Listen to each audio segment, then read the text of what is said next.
Thanks for tuning into our seller interview series.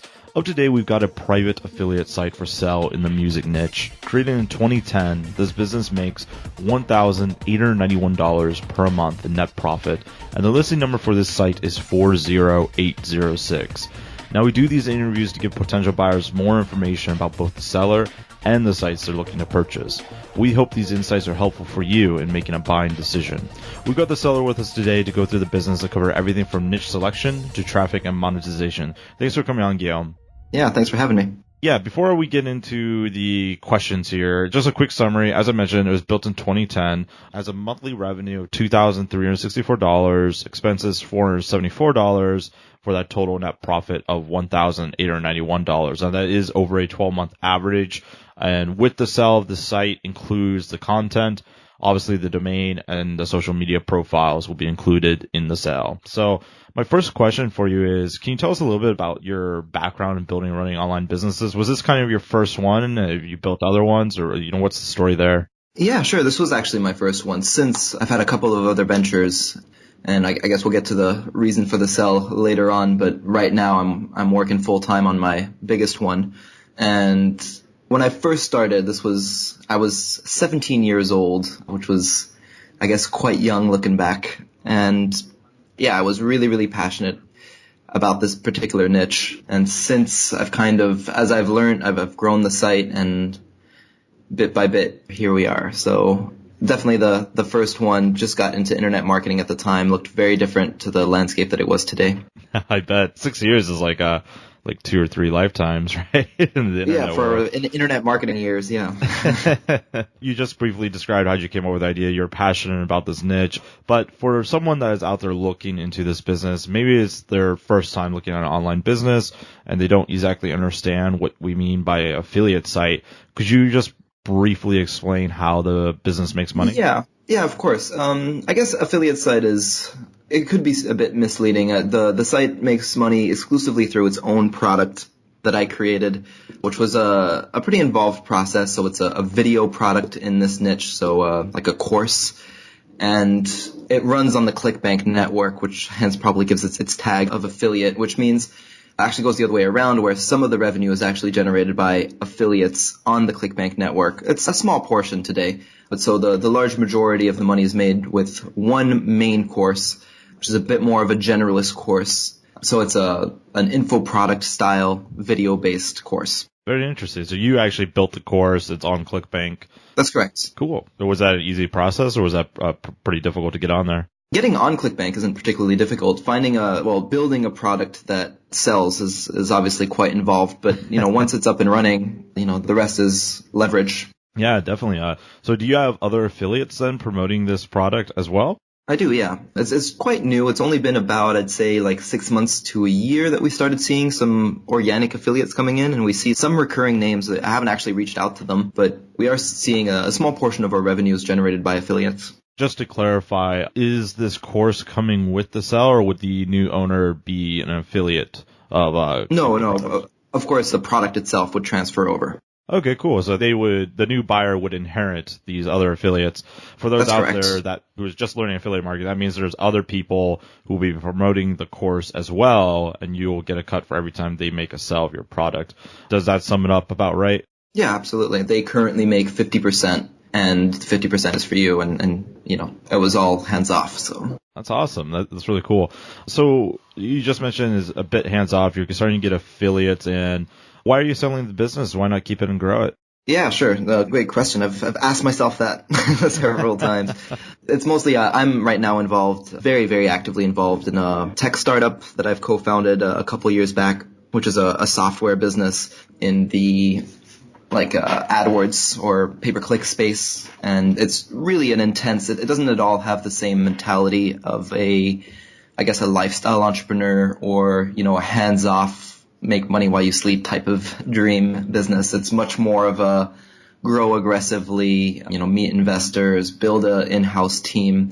And so it's, I guess, it just takes all of my energy and all of my time. And, I guess there's several reasons. Number one, I think it'd be better in someone else's hands that was actually actively working on it. I haven't touched the site in at least a couple of years. And so, a small part of me believes that or I guess a part of me believes that, first of all, it's the site deserves better, and then also I'm just not growing it, and it could be grown, and the money could easily be used. Like I would reinvest the capital into my current venture. So Right. it's a strategic move for me. Yeah, that makes sense. We always suggest that's a pretty good time to sell when you find you just don't have any energy or, time to put into the other project, right? Like, might as well sell it to someone else who can keep it growing and, get a little bit of a good exit while you can, right? So. Absolutely. Yeah. What was the trajectory of this business? So when you first started it, did you find that you were getting sales pretty quickly? Like, were there affiliates promoting the product, your site making sales, or did it take a while for that to happen? No, it definitely took a while. I think if you had dug through the stats, you could see that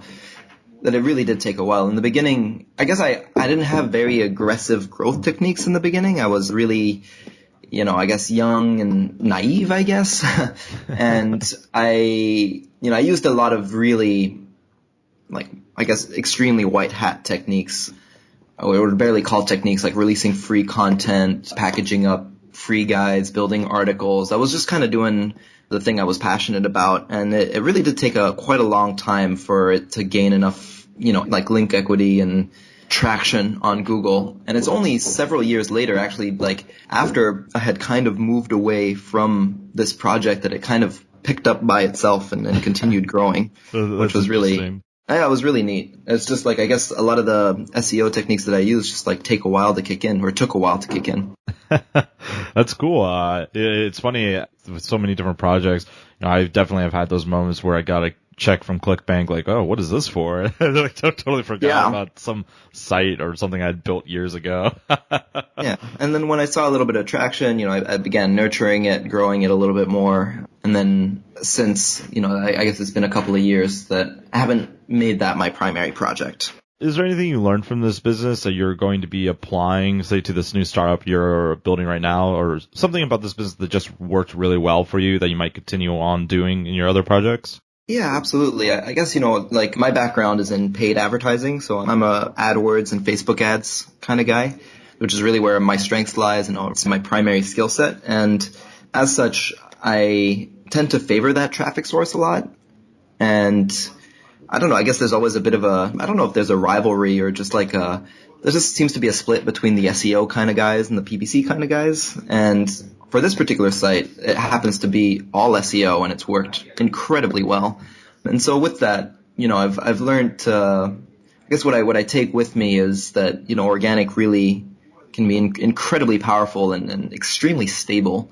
So it's something that I think I strive for my future ventures, is to have at least a good portion of traffic be from organic strategies. Yeah, absolutely. Yeah, we talk about that a lot internally about how content and SEO, it's like the snowball effect. It's really slow at first, but then as it gets going, it's amazing ROI, because like once it's done, Exactly. I guess the other thing as well that I learned is like being strained for time to take care of this particular venture. I was always forced to, think a little bit harder about, what can I set up today that's going to last, for the next few years at least, so that, just kind of set and forget, or like systems thinking, maybe tweaking an email or split testing a particular page, or doing something that, isn't going to temporarily or ephemerally produce some value, but instead is just going to be building onto the machine, I guess, so that it, every day it's running a little bit more smoothly. So that mentality is something that I think I learned from that venture. That's a great mentality. Systems is what makes everything work, right? On the flip side here, is there anything that you tried that didn't work with this, that just kind of failed flat on its face? Yeah, I mean, in the beginning, I guess. Well, let me think. I guess I don't dwell on those too much. Let me see if I can find some good ones. Yeah, actually, here's a great one. When I first started this site, I had lots of, I'll try and, keep things a little bit anonymous, but still give a good picture. I had lots of like mini products, right? Or very fragmented, you could kind of think of it like lots of mini apps almost, or like mini courses is really what they were, right? They were like little 20-minute video snippets that you could buy for, a few dollars. I think they were like $8. And that was my strategy, was to have as many of these little products as possible so that people could like buy little bits. And when, the inflection point for this business was when I built a much more expensive course, and that was like bundled, and that worked much, much better.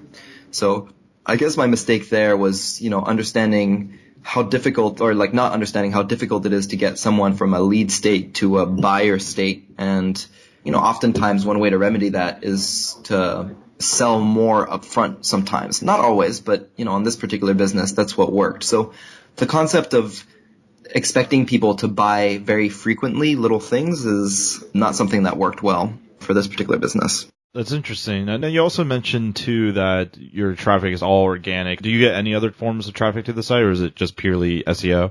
I'd say a lot of it comes from YouTube traffic, because I released free little clips, extracts that are on YouTube. That's a good portion. The rest is organic, and I do a little bit of paid remarketing on Facebook just to like leverage some of the existing traffic. And in the past, I've done some trials on paid, which turned out really well, actually. I didn't have the perseverance to, or I guess the discipline to keep up with it. So I just kind of stopped it one day. But it's certainly a lot of potential there. On the breakdown of the earning types here, is it all coming from the sale of your product here, or is there other products you also do? Okay, so just your product. That's right, yeah. And how stable are the earnings? Do they stay pretty much the same month after month? They can fluctuate a bit, particularly on the long term. There's some trends. There's a little bit of seasonality. Mainly January across the years tends to be a really strong month. It seems to correlate quite well with, people getting a certain type of Christmas gift that they want to learn how to use. So we typically see sometimes close to a double, like January is almost like a double month. Nice. Apart from that, I mean, not really. I guess, like any business, it has some level of fluctuation, but, overall it's pretty stable. And how much content is on the site currently? You mentioned you originally grew it through articles, yeah? Yeah, not a whole lot, surprisingly. I'd say there's maybe, I don't know the exact number, but it's on the order of magnitude of 20 articles. I put a ton of work into them, like even had a designer come in and, do a lot of illustrations for it. I spent a lot of time, probably maybe even more than I should have. Maybe I should have aimed for a little bit more quantity over that much quality. But, really it's just 20 well-written, well-organized articles that seem to have, that drive the whole site, basically. It's interesting. Quite a small site. Yeah, it sounds like there's definitely potential there. Let's pretend that you're going to keep the business and you wanted to grow it. What would be the least risky path you'd focus on to grow this business? So there's a few. For me personally, again, my skill set being pay-per-click, that would be my path. And again, I've built a trial, like a little funnel on ClickFunnels, which I can also, pass along and, potentially even do a little bit of training for the buyer. But that showed a lot of potential. And this niche is actually quite big. Like it's quite a generalist niche. And it's also like an evergreen niche. So it's, it's not something that's going to die out, and never has and never will. And, with that, that's perfect for paid traffic. So, that's personally what I would do. And particularly on Facebook, it seems to be something that does quite well. A lot of the conversion mechanism happens over email. So like a traditional, something you would have learned with digital marketer at Ryan Dice, classic, opt-in, tripwire, core offer type of funnel would work really, really well here and has worked quite well. Again, it's just my lack of discipline that has kept it from, growing and being optimized and tended to. But that's something I would do. The next thing I would do is I would go over to a partner, like a larger partner that maybe offers a subscription model and that offers like a much more complete offer, ideally recurring. There's quite a few good sites out there that offer like a monthly recurring like model where they will pay affiliate commissions recurring. And so I would just like upsell our current customer base to one of those to just have an additional revenue stream. So I think that'd be pretty low effort, high reward. And also like, if the buyer has any experience in writing more emails, it's something that could work really well. Just like lengthening the conversion process. Right now it's a pretty simple 8 email sequence. So, turning that to a 10, 15, 20 email sequence would do really well there. And then there's also, I haven't done much work on pricing. Like my pricing is pretty arbitrary. So even just like split testing a cheaper or more expensive price or a different pricing model, split testing that could quite easily lead to a good percentage increase. So I guess those are some of the things that immediately come to mind. Interesting. Is there anything that comes to mind if you were going to be incredibly risky with this business and just wanted to grow it as insanely fast as possible? Would you do anything different? Good question. Again, this is, I guess, quite personal, but I mean, building a paid traffic system, again, like something that's usually underexploited is like YouTube as a paid traffic channel. Like not a whole lot of advertisers know how to advertise on YouTube. It's something that you see like, some of the really, really amazingly huge info product businesses are often built, or I mean sometimes built with like paid YouTube ads. So, you might see, like I forget his name, but the six-pack shortcuts guy or anything that works well with video. YouTube has an enormous inventory and it's incredibly cheap because to this day, a lot of it is empty inventory, compared to like paid search, which is really easy to get on board. But, finding a system, finding a system or like building a system built on paid YouTube traffic is something that I think could be really explosive. I don't know about particularly risky. It just requires some upfront, you got to be ready to invest a little bit of money upfront. It's obviously not a free strategy. Definitely. I think it's actually a really great strategy for this particular product as well. I'm just trying to brainstorm other things that I would do that would be crazy. I mean, to really get deeply involved into this, which, is really truly not required. But, if one were to really try and take this to the next level, like another way is to expand the product line. But that, that obviously requires some video work and, a few connections. It's also kind of maybe possible to outsource this. And back in the, a few years ago, I had the dream to expand this to a couple of adjacent niches, and just kind of repeat the model and build like a group of sites that are all linked but target different adjacent niches, which, is obviously a lot of work. But, if and a good amount of risk in the form of, time mostly. This is, something that already works. So I think the right path would just to grow this. Speaking of risk, what do you think the biggest risk is for a site like this that buyers should be aware of?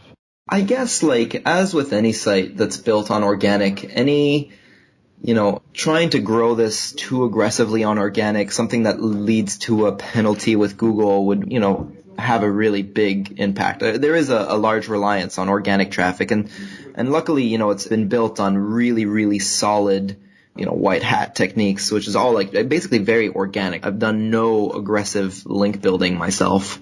So that's obviously a risk. There's a dependency on Google, which, if you screw that up, then it's going to hurt.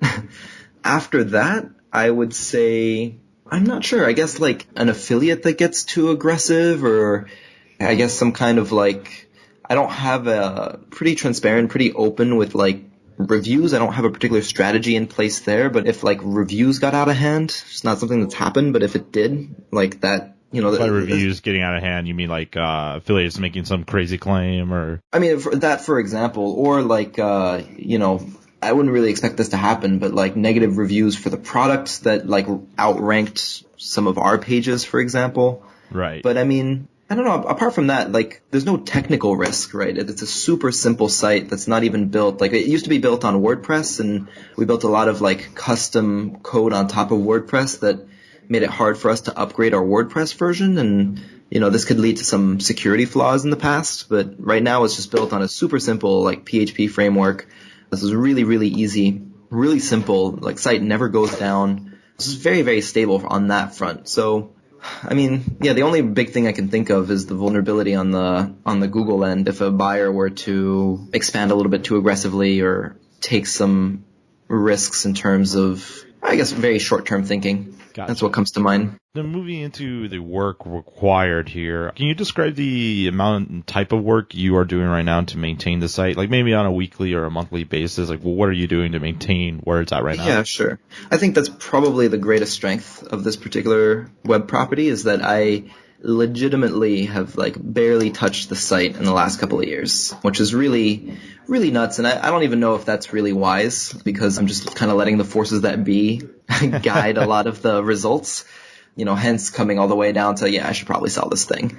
But, the minimum required is truly zero. Then, for active growth, there's obviously probably going to be some work involved. But in terms of, required, cost in terms of time, there truly is none.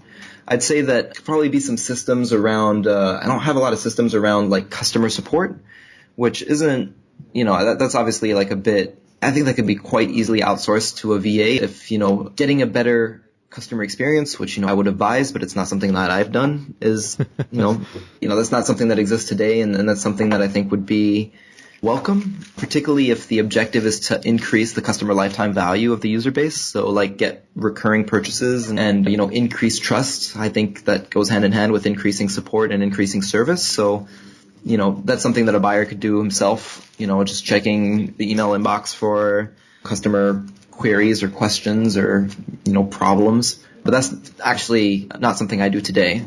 That's all kind of on autopilot.